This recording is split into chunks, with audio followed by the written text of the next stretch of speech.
సిఈసిని కలిసిన ఎంపీ విజయసాయిరెడ్డి బృందం జనసేన పార్టీపై కేంద్ర ఎన్నికల కమిషన్ కి వైఎస్ఆర్సీపీ ఫిర్యాదు చేసింది.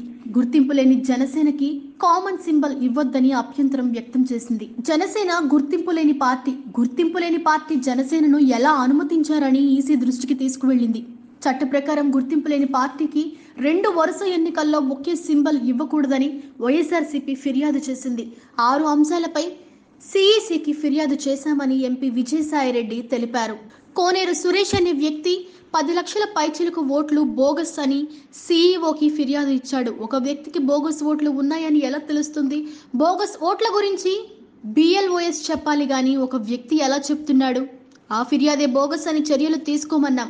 రాష్ట్ర వ్యాప్తంగా బోగస్ ఓట్లు అనేవి లేవని కలెక్టర్లు నివేదిక ఇచ్చారు. టీడీపీ వారు ఉద్దేశపూర్వకంగా వైఎస్ఆర్సీపీ ఓటర్లను టార్గెట్ చేస్తున్నారు.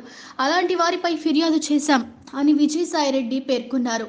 తెలంగాణ ఓటర్లు ఏపీలో కూడా ఓటర్లుగా ఉన్నారు. ఇలాంటి డూప్లికేట్ ఓట్లను తొలగించాలని కోరాం. తెలంగాణ ఓటర్ లిస్టులో డిలీట్ చేశాకే ఏపీలో ఓటర్గా నమోదు చేసుకోవాలి. యువగళం చంద్రబాబు సభలో అసభ్య పదజాలంతో సీఎం జగన్ను విమర్శించారు. లోకేష్ ఎర్రబుక్ పేరుతో అధికారులను బెదిరిస్తున్నాడు. అధికారుల పేర్లు నోట్ చేసుకుంటున్నా వాళ్లను సర్వీస్ నుండి తీసేస్తామంటూ లోకేష్ భయభ్రాంతులకు గురి చేస్తున్నారు. లోకేష్ చర్యలు తీసుకోవాలని కోరాం. 2 రాష్ట్రాలకు ఒకే రోజు ఎన్నికలు జరపాలని కోరాం. ఒకే రోజు ఎన్నికలు జరిగితే దొంగ ఓట్లను అరికట్టవచ్చు. చంద్రబాబు జీవితమే మోసపూరితం, కుట్రలతో నిండిపోయింది అని విజయసాయిరెడ్డి దుయ్యబట్టారు. తెలంగాణలో ఉన్నటువంటి ఆంధ్రాలో ఎన్రోల్ అయినటువంటి తెలుగుదేశం పార్టీ సింపథైజర్స్ ఎవరైతే ఉన్నారో మేము చేయలేదు ఆ దొంగ పనులు. తెలుగుదేశం పార్టీ చంద్రబాబు నాయుడు గత 14 సంవత్సరాల్లో ఎప్పుడైతే రూల్ చేశాడో ఆ రూల్ చేసినప్పుడల్లా ఈ యొక్క మోసపూరిత కుట్రపూరితంగానే అధికారంలోకి వచ్చాడు. అధికారంలోకి వచ్చిన తర్వాత ప్రతి చర్య కూడా అది ఎలా అధికారాన్ని నిలబెట్టుకోవాలి, ఎలా కుట్రపూరితంగా మిగతా వాళ్ళని మోసం చేయాలి, ఓటర్లను మోసం చేయాలన్నటువంటి ఉద్దేశంతోనే పరిపాలన సాగించాడు. అందుకే ఈ డూప్లికేట్ ఓటర్స్ అన్ని కూడా అటు తెలంగాణలో కూడా ఇక్కడ కూడా ఉన్నాయి. కాబట్టి 2 రాష్ట్రాలకి ఒకే రోజు ఎలక్షన్ జరిపినట్లయితే అక్కడ ఓటేసి ఇక్కడ ఓటేసేటటువంటి అవకాశం ఉండదు. కనుక ఎలక్షన్ కమిషన్ కి మేము ఒకే రోజు ఎలక్షన్ జరపాల్సిందిగా నివేదించడం జరిగింది. థ్యాంక్ యూ, ధన్యవాదాలు. చంద్రబాబు 3 పాయింట్లు లేవనెత్తారు మీకంటే ముందు. అందులో ప్రధానంగా వాలంటీర్స్ ఎన్నికలు నిర్వహిస్తున్నారనేది 2600 మంది మహిళా పోలీసులు బిఎల్ఓలుగా పెట్టారని కలెక్టర్లందరూ కూడా వైఏపీ నీటి జగన్ అనే కార్యక్రమం పాల్గొంటారు. 14 సంవత్సరాలు ముఖ్యమంత్రిగా పనిచేసినటువంటి వ్యక్తికి ఎవరు ఎలక్షన్ ఆఫీసర్స్ గా ఉండాలి, ఎవరు ప్రిసైడింగ్ ఆఫీసర్స్ గా ఉండాలి అన్నటువంటి విషయం తెలియకపోవడం అన్నటువంటిది శోచనీయం.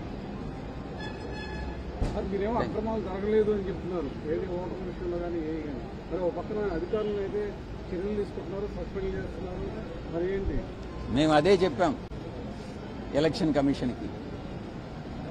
తెలుగుదేశం పార్టీ ఈ యొక్క బోగస్ కంప్లైంట్లన్నీ ఇస్తా ఉంది. అధికారులపైన ఎక్కడైతే చర్యలు తీసుకుంటున్నారో ఆ చర్యలు తీసుకోవడం వైఎస్ఆర్ కాంగ్రెస్ పార్టీ చేసినటువంటి తప్పుల వల్ల కాదు. ఆ తప్పులు ఎవరు చేశారు? మేం చేశామా? మా పేరుతో తెలుగుదేశం పార్టీ వాళ్ళు చేశారా? అది ఎవరు చేశారు, దాని వెనక ఎవరున్నారు అన్నటువంటిది నిజాన్ని నిర్ధారించండి అని ఎలక్షన్ కమిషన్కి నివేదించడం జరిగింది. నేను గతంలో చెప్పినట్టుగా చంద్రబాబు నాయుడు జీవితమే ఒక మోసపూరితమైనటువంటి జీవితం, కుట్రలమయమైనటువంటి జీవితం, అది రాజకీయ జీవితం. కాబట్టి వీటిని ఆరోపణలను నమ్మవద్దు. ఎవరైతే అధికారులు నిజంగా తప్పు చేసుంటారో ఆ తప్పు చేసిన అధికారుల మీద చర్య తీసుకోవడంలో తప్పే లేదు. వైఎస్ఆర్ కాంగ్రెస్ పార్టీ ఇలాంటి తప్పులు చేయదు అన్నటువంటిది ఖరాఖండిగా నేను నిర్ధారించి చెప్తా ఉన్నా.